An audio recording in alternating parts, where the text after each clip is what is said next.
إن الحمد لله نحمده ونستعينه من يهده الله فلا مضل له ومن يضلله فلا هادي له وأشهد أن لا إله إلا الله وحده لا شريك له وأشهد أن محمدا عبده ورسوله فإن خير الكلام كلام الله وخير الهدي هدي محمد وشر الأمور محدثاتها وكل محدثة بدعة وكل بدعة ضلالة صبحكم ومساكم فقد قال النبي عليه الصلاة والسلام بعثت أنا والساعة كهاتين أما بعد فأعوذ بالله من الشيطان الرجيم بسم الله الرحمن الرحيم قاف والقرآن المجيد بل أجبوا أن جاءهم منذر منهم فقال الكافرون هذا شيء عجيب نحن أعلم بما يقولون وما أنت عليهم بجبار فذكر بالقرآن من يخاف وعيد. அல்லாஹ்வை புகழ்ந்து அவன் தூதர் முஹம்மது அலைஹி ஸலாத்து வஸ்ஸலாம் அவர்கள் மீதும் அவர்கள் கொண்டு வந்த சத்தியத்தை அல்லாஹ்வின் திருப்தியை நோக்கமாக கொண்டு அதனை பின்பற்றி மரணித்துவிட்ட முஸ்லிம்கள் இறுதி நாள் வரைக்கும் அதே சத்தியத்தை உள தூய்மையோடு பின்பற்றி மரணிக்கவிருக்கின்ற அத்தனை முஸ்லிம்கள் மீதும் அல்லாஹுடைய சாந்தி உண்டாவதாக. அவர்கள் அனைவரையும் அவர்கள் எதிர்பார்க்கும் அந்த உயர் சுவனங்களிலே அல்லாஹ் நுழைவித்தருள்வானாக. சுவனம் நுழைவதற்கு அல்லாஹ்வினால் தரப்பட்ட ஒரே வழி அல் குர்ஆனும் அதற்கு அந்த அல்லாஹ்வினால் நபி மூலம் தரப்பட்ட சுன்னாவும் என்பது ஒவ்வொரு மனிதனும் குறைந்தபட்சம் கலிமா சொல்லுகின்ற எமது சமூகத்தில் உள்ள ஒவ்வொருவரும் தெரிந்து கொள்ள வேண்டிய ஒரு அடிப்படை விடயமாகும். எமது சமூகத்தின் இன்றைய துர்ப்பாக்கிய விடயங்களில் ஒன்று ஒரு மனிதனை சுவனம் அழைத்து செல்லும் அடிப்படை அம்சங்களை போதிப்பதற்கு பதிலாக வித்தியாசமான தப்பும் தவறுமான புரிதல்களை கொடுக்கக்கூடிய ஒரு சில விடயங்கள் இஸ்லாத்தின் பெயரால் தப்பும் தவறுமாக போதிக்கப்படுகின்றது. அறிவு குறைந்து விடுகின்ற ஒரு காலம் வரும் என நபி அவர்கள் இதனைத்தான் கூறினார்களோ என்னவோ. அல் குர்ஆனில் இருந்து சஹீஹான ஹதீஸில் இருந்து சுவனம் செல்லுகின்ற ஒரு முஸ்லிமுடைய நம்பிக்கைகள், வணக்க வழிபாடுகள், அன்றாட செயற்பாடுகளிலே அவன் கடைபிடிக்க வேண்டிய வழிமுறைகள் மனிதர்களுக்கு போதிக்கப்பட வேண்டும். இப்படி ஒரு முஸ்லிமிடம் இருக்க வேண்டிய அடிப்படை அம்சங்களில் ஒன்று 6 விடயங்களை நம்பாதவன் முஸ்லிமாக முடியாது என்ற விடயம் பரவலாக சமூகத்திலே கூறப்படுகின்றது. அதில் ஒன்றுதான் ஒட்டுமொத்த மனிதர்களும் ஜின்களும் ஒரே மைதானத்தில் ஒன்று கூட்டப்பட்டு இந்த உலகில் நாம் வாழ்ந்த வாழ்க்கை பற்றி முழுமையாக அல்லாஹ்வினால் நாம் விசாரிக்கப்படுவோம். இந்த விசாரணை நாள் செயல்களுக்கான கூலி கொடுக்கப்படுகின்ற நாள் யௌமுத்தீன் என்பதுட்பட பல பெயர்களிலே குர்ஆனிலே பதிவாகி இருக்கின்றது.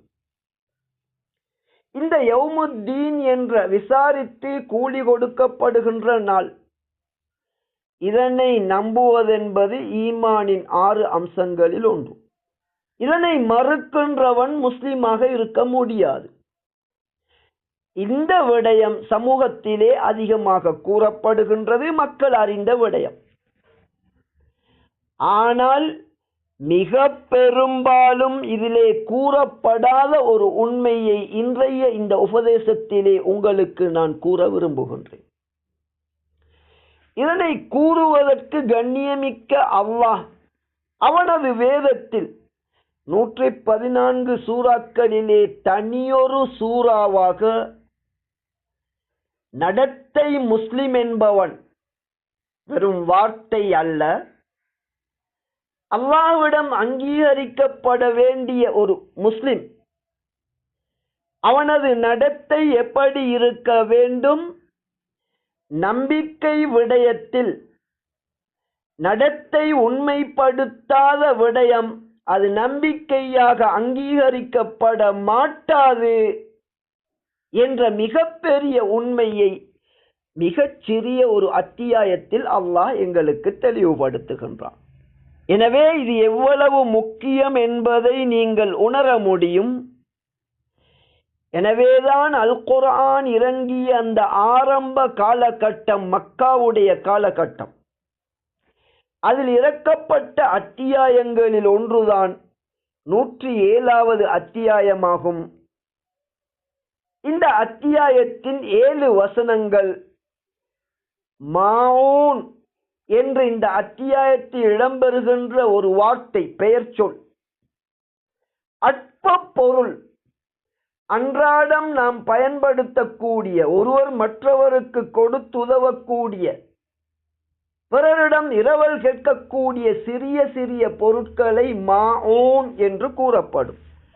அந்த பொருட்களின் பெயரால் இந்த அத்தியாயம் பெயரிடப்பட்டுள்ளது. 7 வசனங்கள்.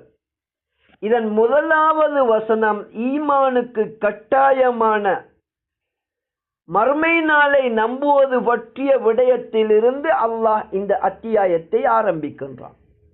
படைத்தவனின் திருப்தியை பெற்று சுவனம் செல்ல விரும்புகின்றவர்கள் கவனமாக காது கொடுத்து அல்லாஹ்வின் பார்வையில் ஒரு முஸ்லிமாக நாம் மரணிப்பதற்கான அந்த வழியிலே நாம் பயணிக்க வேண்டும். என்ன குறைபாடு உள்ளது என்பதை சிந்திக்க வேண்டும். வார்த்தையால் அந்த இறுதி நாளை நம்புவதாக வாழ்க்கையிலே 1000 தடவை கூறுகின்ற நாம் அல்லாஹ்வின் வரைவிலக்கணப்படி மறுமையை நம்பியவர்களா என்று ஒரு முறை நாம் அலசி பார்த்து கொள்ள வேண்டும். அதற்காகவே இந்த நினைவூட்டல் ஆகும். இப்போது அந்த அத்தியாயத்தை பாருங்கள். பிஸ்மில்லாஹிர் ரஹ்மானிர் ரஹீம். அரஐத்தல்லதி யுகذிபு பித்தீன், மறுமை நாளை விசாரித்து கூலி ஒடுக்கப்படுகின்ற நாளை பொய்ப்பிப்பவரை நீர் பார்த்தீரா? எமது சமூகத்தில் எவரும் மறுமை நாளை பொய்ப்பிப்பதில்லையே, அனைவரும் நம்புகின்றோமே என்ற திருப்தி உங்களுக்கு இருக்கும். மறுமையை நாவினால் நம்புகின்றோம் என கூறினால் போதுமானதா? அல்லாஹ்வின் பார்வையில் நாங்கள் முஃமின்கள் என ஏற்றுக்கொள்ளப்பட்டு விடுவோமா? நம்பிக்கை என்பது வெறும் நாவினால் சொல்லுகின்ற வார்த்தைகளா? இப்போது அல்லாஹ்வுடைய பதிலை நீங்கள் பாருங்கள். அல்லாஹ் பின்னர் தொடருகின்றான். மறுமை நாளை பொய்ப்பித்தவரை பார்த்தீர்களா என்று நபி அவர்களை நோக்கி கேட்டுவிட்டு அல்லாஹ் அவன் யார் என்பதை விவரிக்கின்றான். மறுமையை நான் ஏற்றுக்கொள்ள மாட்டேன் என கூறுபவன் என்று அல்லாஹ் சொல்லவில்லை. அப்படி ஒருவன் சொன்னால் அது அவன் மறுமையை மறுக்கின்றான் என்பது அனைவருக்கும் தெரிந்துவிடும். அப்படி என்றால் என்ன கூறுகின்றான் அல்லாஹ்? ஃபஸாலிகல்லதி யதுல் யதீம், அனாதைகளை அவன் விரட்டுவான்,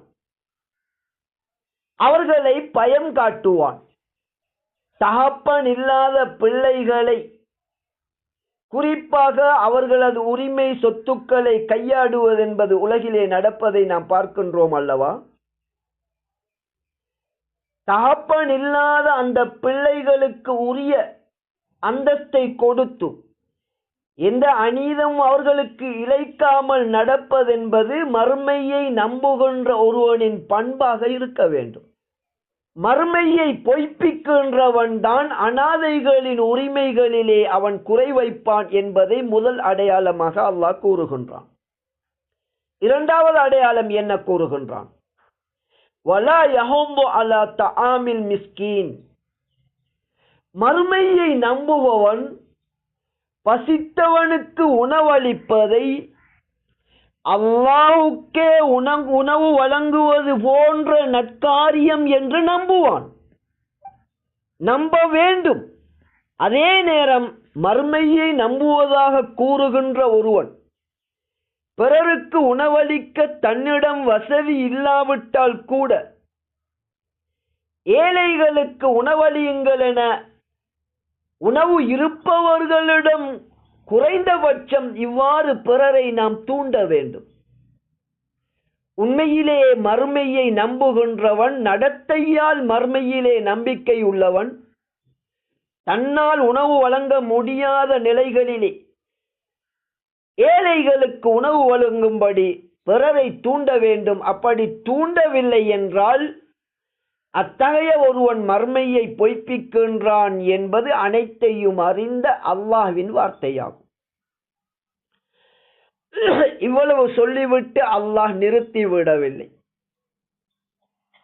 தொழுகின்றவர்கள் ஒரு திருப்தியிலே, ஒரு நம்பிக்கையிலே இருக்கின்றார்கள், நிச்சயமாக இருக்க வேண்டும். அல்லாஹ்வை நம்பி அவன் வழிகாட்டலிலே அவனது அருளை கொண்டு சுவனத்தை நாடுகின்ற ஒரு மனிதன் ஐவேளை தொழாமல் இருந்து அவன் ஒருபோதும் சுவனம் நுழையவும் முடியாது, அல்லாஹ்விடம் முஸ்லிமாக ஆக முடியாது. எனவே ஐவேளை தொழுகை என்பது அல்லாஹ்வை நம்பி அவனது வகையிலே பயணிக்கின்ற ஒருவர் ஐவேளை தொழுகின்றார் என்றால் நிச்சயமாக அவர் திருப்தி அடையக்கூடிய விடயங்களில் ஒன்று. ஆனால் இந்த அத்தியாயத்தின் 7 வசனங்களிலே 4வது வசனத்தில் அல்லாஹ் எப்படி ஆரம்பிக்கின்றான் தெரியுமா? ஃபவைலுல் லில் முஸல்லீன். தொழக்கூடியவர்களுக்கும் கேடுதான், அழிவுதான், நஷ்டம்தான். அல்லாஹ்வின் திருப்திக்காக தொழப்படுகின்ற அந்த தொழுகை, அதனை தொழக்கூடியவர்களுக்கு எப்படி, ஏன் நஷ்டம் ஏற்படுகின்றது? 2வது குத்பாவிலே தெளிவுபடுத்துகின்றேன். அனைத்தையும் மன்னிக்கக்கூடிய அந்த அல்லாஹ்விடம் பாவ மன்னிப்பு தேடுங்கள். அவன் மிகவும் மன்னிக்க கூடியவனாகவும் இரக்கம் உடையவனாகவும் இருக்கின்றான். யாரெல்லாம் அவனின்பால் திரும்பி அவனிடம் பாவ மன்னிப்பு தேடி அவனது திருப்தியை எதிர்பார்த்து செயற்படுகின்றார்களோ, எந்த விதத்திலும் அவனுக்கு இணை வைக்காமல், நிராகரிப்பு செய்யாமல், நிரந்தர நரகத்திற்குரிய செயல்களை செய்யாமல் அவனது திருப்தியை தேடுகின்றார்களோ, நிச்சயமாக அவர்களை அல்லாஹ் அங்கீகரித்து உயர் சோனங்களிலே நுழைவிப்பான். அந்த சோனத்தில் நுழைவித்தருளுமாறு அவனை பிரார்த்தியுங்கள். ஃபஸ்தக்ஃபிரூஹு இன்னஹு வல் கஃபூருர் ரஹீம். இன்னல் ஹம்தலில்லாஹி நஹ்மதுஹு வ நஸ்தஈனுஹு மன் யஹ்திஹில்லாஹு ஃபலா முضل லஹு வ மன் யுضللஹு ஃபலா ஹாதிய லஹு வ அஷ்ஹது அன் லா இலாஹா இல்லல்லாஹு வஹ்தஹு லா ஷரீக லஹு வ அஷ்ஹது அன்ன முஹம்மதன் அப்துஹு வ ரசூலுஹு அம்மா பஅத். தொழுகையாளிகளுக்கு கேடுதான் என கூறிய அல்லாஹ் அந்த தொழுகையாளிகள் யார் என்பதை தெளிவுபடுத்துகின்றான். அல்லதீனஹும் அன் ஸலாத்திஹிம் சாஹூன். நன்றாக கவனித்துக் கொள்ளுங்கள், இதன் சட்டம் மிக முக்கியமானது. அறிஞர்கள் கூட வெவ்வேறு விதமாக சரியாக கூறிய அறிஞர்களும் இருக்கின்றார்கள், பிழையாக கூறிய அறிஞர்களும் இருக்கின்றார்கள். ஒரு உண்மையான தெளிவான முஸ்லிம் குர்ஆனின் விளக்கம் என்பது முதலிலே நபி அலைஹிஸ்ஸலாத்து வஸ்ஸலாம் அவர்களுடைய சுன்னா தான் அதனை தெளிவுபடுத்தும் என்ற அடிப்படை மற்றொரு விடயத்தையும் தெரிந்திருக்க வேண்டும்.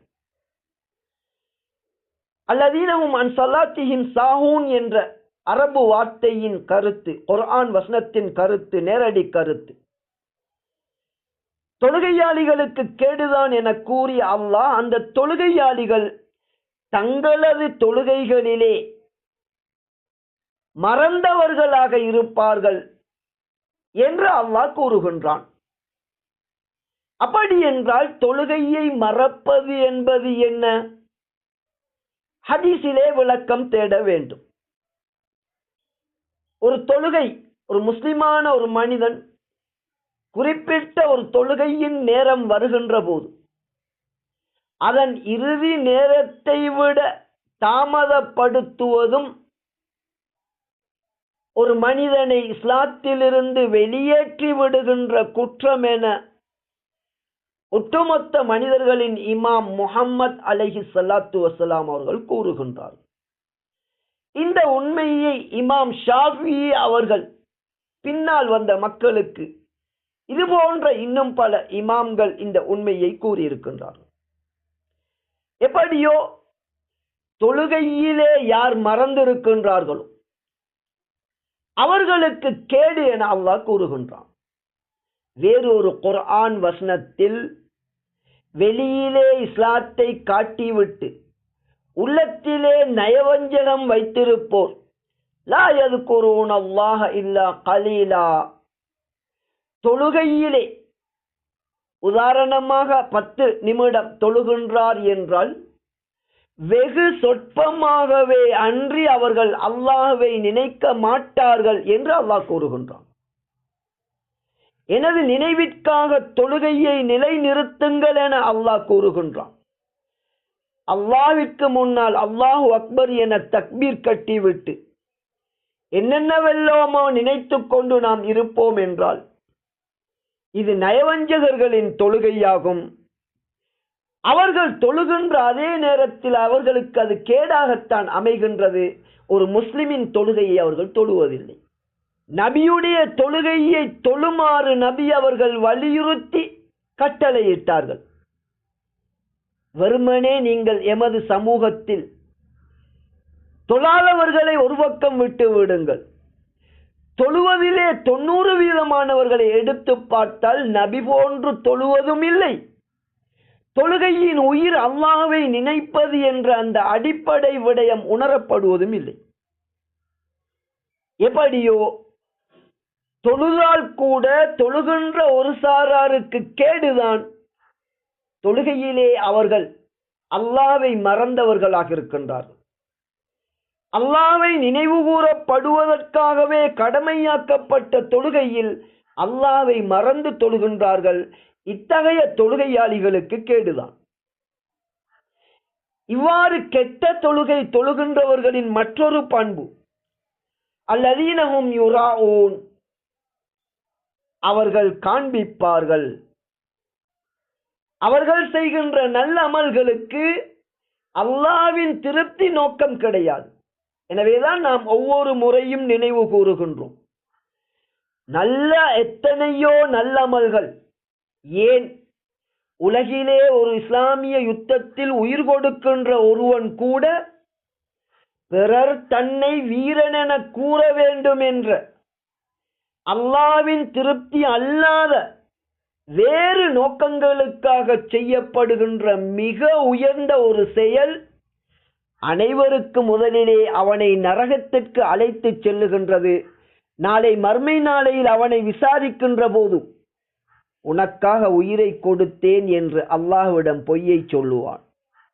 உள்ளங்களை அறிந்த அல்லாஹ் மக்கள் உன்னை வீரன் என கூற வேண்டும் என்பதற்காகத்தான் நீ அதனை செய்தாய், எனவே நீ நரகம் செல் என்று நரகிற்கு அனுப்புவான். இதுதான் மறுமையை பொய்ப்பிக்கின்றவர்கள், தொழுகையிலே அல்லாஹ்வை மறந்தவர்கள், நல்லமல்களை பிறருக்கு காண்பிப்பதற்காக செய்கின்றவர்கள். இறுதியாக அல்லாஹ் கூறுகின்றான், வயம்னஊனல் மாஊன், அற்ப பொருட்களை கூட அவர்கள் பிறருக்கு கொடுக்காது தடுத்து விடுவார்கள். அது இரவலாக கேட்கப்படலாம், அல்லது சிறிய சிறிய உலகத்திலே ஒரு சிறிய ஒரு உணவாக இருக்கலாம், அன்றாடம் பயன்படுத்துகின்ற பாத்திரங்கள், சில வேலைகளை செய்வதற்கான ஆயுதங்கள். இப்படி அற்ப பொருளையும் யார் பிறருக்கு கொடுக்காது தடுக்கின்றானோ, நல்லமல்களை செய்கின்ற போது அல்லாஹ்வின் திருப்திக்காக அன்றி காண்பிப்பதற்காக செய்கின்றானோ, ஒரு முஸ்லிமின் அடையாளமான ஐவேளை தொழுகையை, அதுபோன்ற உபரி தொழுகைகளை வெறுமனே காண்பிப்பதற்காக செய்கின்றானோ, ஏழைகளுக்கு உணவளிப்பதற்கு தன்னிடம் உணவில்லாவிட்டால் கூட வசதி இருக்கின்ற ஒருவனை உணவு கொடு என்று தூண்டாதிருக்கின்றானோ, இவர்கள் நடத்தையால் மறுமையை பொய்ப்பித்தவர்கள் என்பது ஒட்டுமொத்த படைப்பினையும் படைத்து நாம் எதிர்பார்க்கின்ற சுவனத்தையும் படைத்த அந்த அல்லாஹ்வின் தீர்ப்பாகும். ஏனைய சமூகங்களுக்கு நேர்வழி காட்ட வேண்டிய எமது சமூகம் அடிப்படை விடயங்களிலேயே அறிவு இல்லாமல், அறிவின் மூலம் வழிகாட்டப்பட்ட உலமாக்கள் திசை மாறி செல்லுகின்ற நிலையிலே மறுமையை நம்புகின்றோம் என கூறிவிட்டால் போதுமானது என்ற மிகப்பெரிய ஒரு தவறான சிந்தனையிலே சமூகத்தை வளர்த்திருக்கின்றார். எனவே குர்ஆனை கருத்தூன்றி படிக்குமாறு அல்லாஹ் கேட்கின்றான். அவ்வாறு படிக்காதவர்களுடைய உள்ளங்களிலே பூட்டு போடப்பட்டிருக்கின்றதா என்று கேட்கின்றான். நபியின் காலத்தில் இல்லாத ஹாஃபிஸ்களை உருவாக்குவதென்பது மிகப்பெரிய சடங்காக சமூகத்திலே மாற்றப்பட்டுள்ளது. நபியின் காலத்திலே ஹாஃபிஸ்கள் இருந்தார்களா அல்லது குர்ரா எனப்படக்கூடிய, நன்றாக கவனித்துக் கொள்ளுங்கள், ஹாஃபிஸ் என்ற அந்த அரபு வார்த்தை உருது மொழியின் மேலாதிக்கம் காரணமாக ஹாஃபிஸ் என்ற உச்சரிப்பிலே எமது நாடுகளிலே கூறப்படுகின்றது. குர்ஆனை மனனமிடுபவர்களுக்கு, வெறுமனே மனனமிடுபவர்களுக்கு இந்த பெயரிடப்படுகின்றது. நபியின் காலத்திலே பெரும்பாலான சஹாபாக்கள் குர்ஆனை பாடமிட்டார்கள். அவர்களுக்கு ஹாஃபிஸ் என பெயர் சூட்டப்படவில்லை. அவர்களுக்கு சொல்லப்பட்ட இஸ்லாமிய சரியான பெயர் குர்ரா என்பதுதான் சரியான பெயராகும். குர்ரா என்றால் குர்ஆனை வெறுமனே மனனமிடுவதல்ல, நபியிடமிருந்து அதன் விளக்கத்தை கற்று அதனை பின்பற்றி அதன்பால் அழைக்கின்ற அழைப்பிற்காகவே தங்களை அர்ப்பணித்தவர்கள் இவர்கள் குர்ரா என்ற பெயரிலே நபியின் காலத்தில் அழைக்கப்பட்டார்கள்.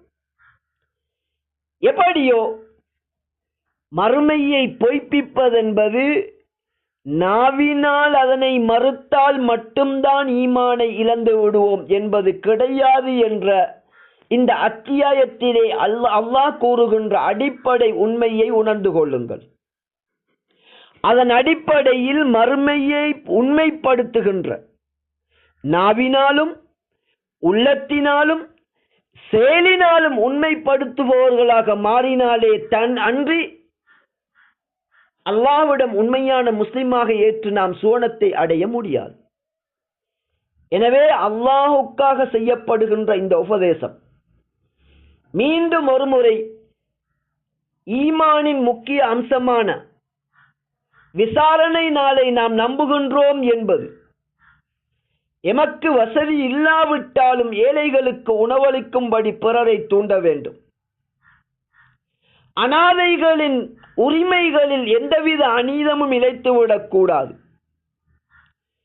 ஐவேளை தொழுகையை அந்த தொழுகையிலே மறதி இல்லாமல், அதாவது அதிகம் அல்லாஹ்வை நினைவு கூர்ந்த நிலையில் தொழ வேண்டும்.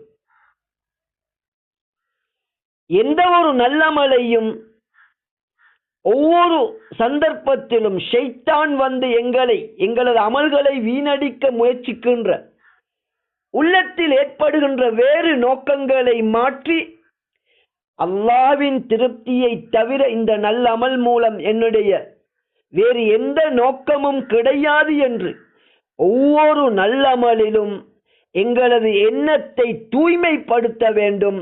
இதனைத்தான் இஹ்லாஸ் என்று கூறுவது.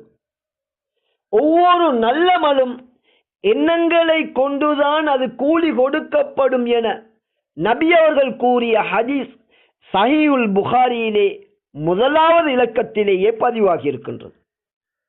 எனவே உண்மையாக அல்லாஹ்வை நம்புவதென்பது, மறுமை நாளை நம்புவதென்பது சுவனம் செல்லுவதற்குரிய நிபந்தனையாகும்.